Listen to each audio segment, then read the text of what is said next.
Okay, before you say anything, yes, my hair changed again. I feel like I'm going through a hair life crisis at this point, but I think I'm gonna stick to this for a while. So I've been gone for a bit if you haven't noticed.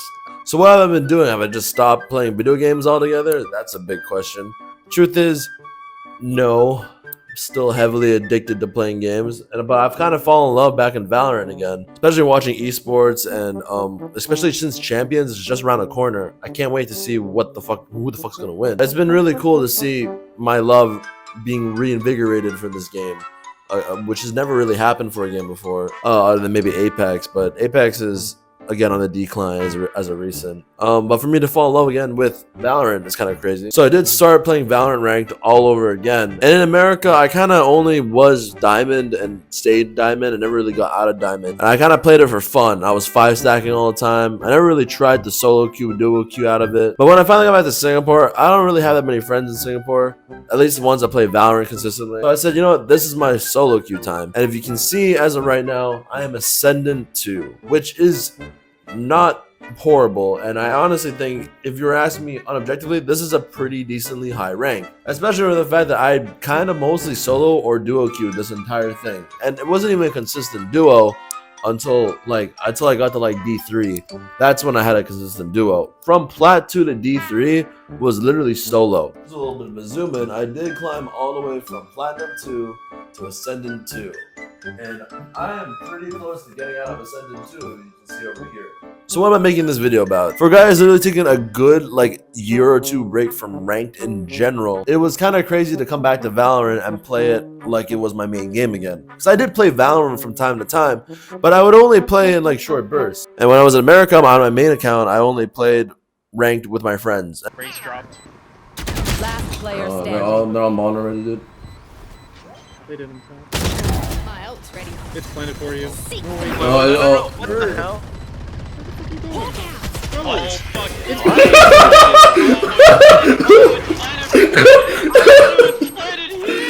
Remember, I stopped already playing the game when Harbor came out. That was when I already stopped basically playing the game. I did play it from time to time, but I never played ranked. I didn't know what was meta. I didn't know who was in charge. I didn't know who were the best characters. I missed a lot of metas, but now I'm back. And even though I've been gone for that long, I can still climb from here to here, basically solo, if not with my duo. You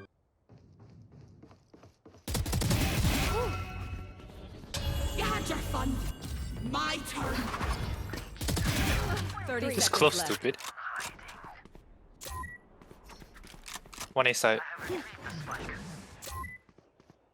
One enemy remaining. Nice.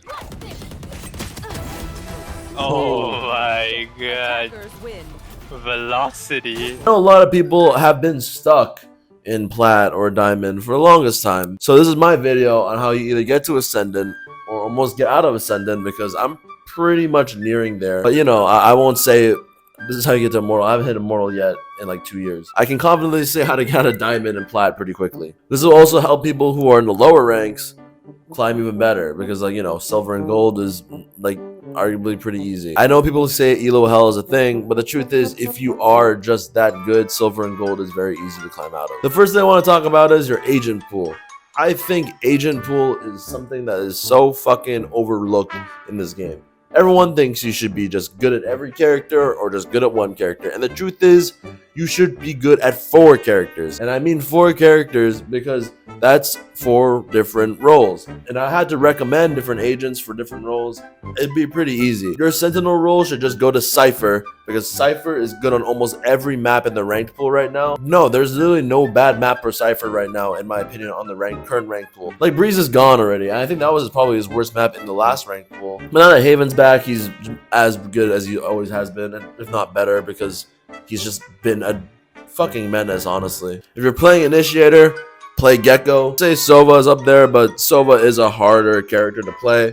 Gecko just has so much utility. He blinds people without blinding your team. He plants a bomb. He has a molly. his ult comes up all the fucking time because you plant a bomb. Wingman is just such a good fucking piece of utility, and it's honestly kind of broken that he can pick it up as many times as he wants.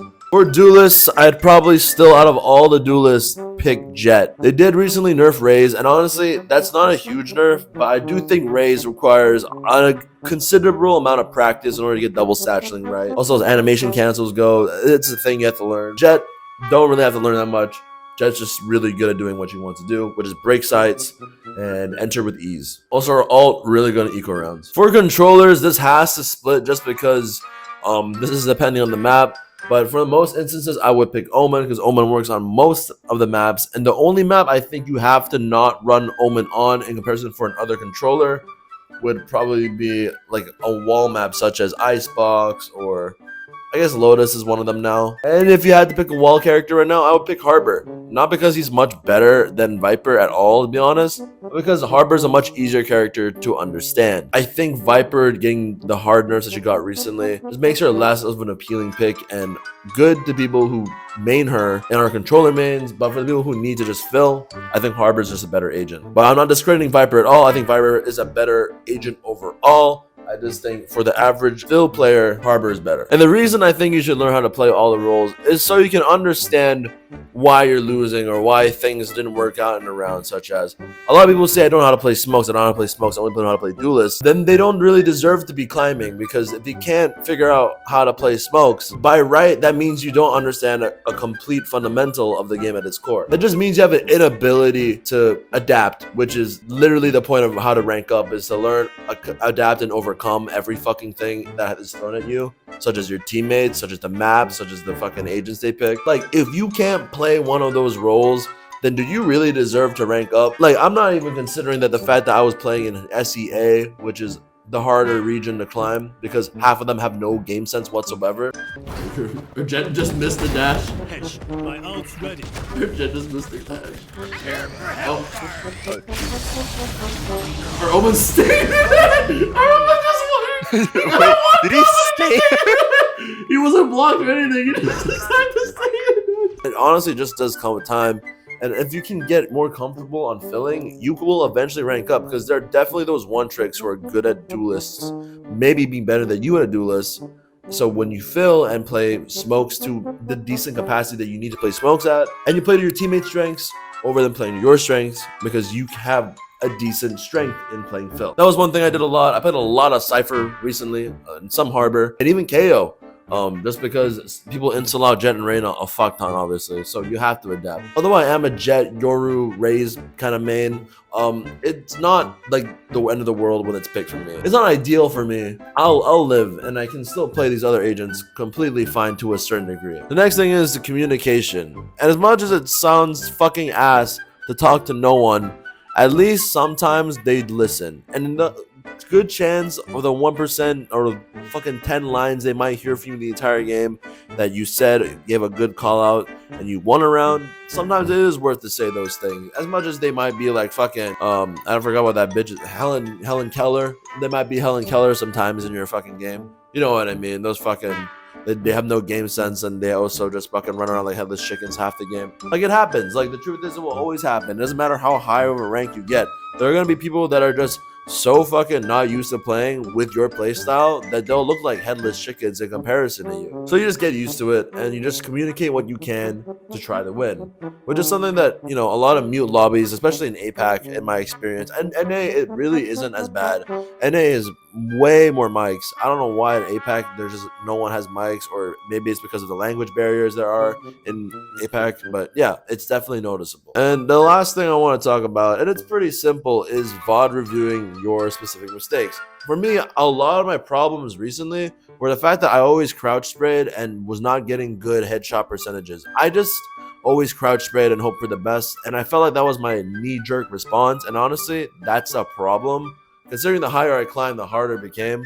So I did watch a lot of YouTube videos on how to, you know, counter strafe better, how to lock in my movement. I basically looked at a lot of ass-pass gameplay and said, this is what I should be doing. But instead, I'm looking like fucking artist, but sucking ass in this comparison. I looked at the ass-pass gameplay. I looked at some other people's YouTube tutorial on how to strafe better. And honestly, it worked out. I unbind crouch because I watched a lot of my games, as well as I also felt that I always just kept losing gunfights because I wasn't confident. So I worked on my gunfights, which was the main thing I need to learn on, and it's definitely been helping.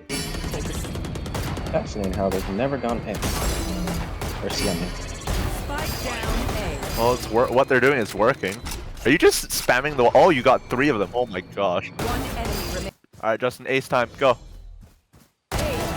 Yes, Justin. And there's gonna be some times where you just feel like shit, because if you want to improve, you have to try something new. And for the most part, that doesn't mean instant results the first game you ever play with those new, influx settings you just started with tinkering around with. You just adjust it and change some way how you play. You're not gonna play your 100% best. The fact that you think you're even getting better is the whole point of why we want to get better. It's you want to climb, right? So you have to take the measures to do that. The truth is, a lot of people that are in like plat or gold think that they are above their rank and are so much better than their rank when they can't get out of their rank. Truth being told, if you really deserve to get out of the rank, you would have done one of those 3 things I just mentioned. It's not that hard to get out of gold and plat. I've done it a bunch of times on a bunch of different accounts. Yeah, maybe it's because I'm better mechanically, but that's the thing. I did take time to get better mechanically than them.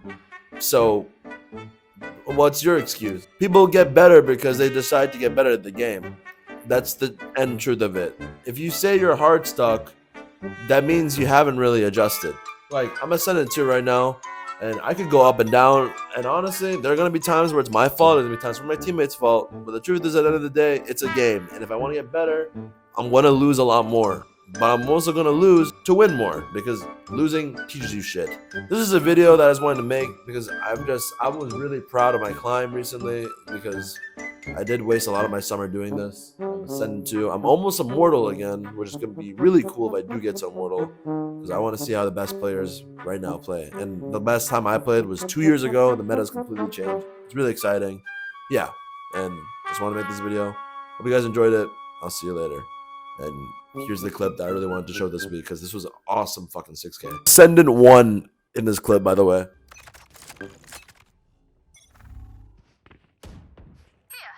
The hunt begins. Got your fun by down, mid.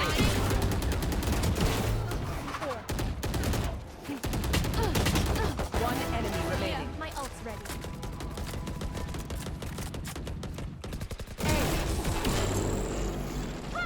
You should have seen your face. Good job, Russia.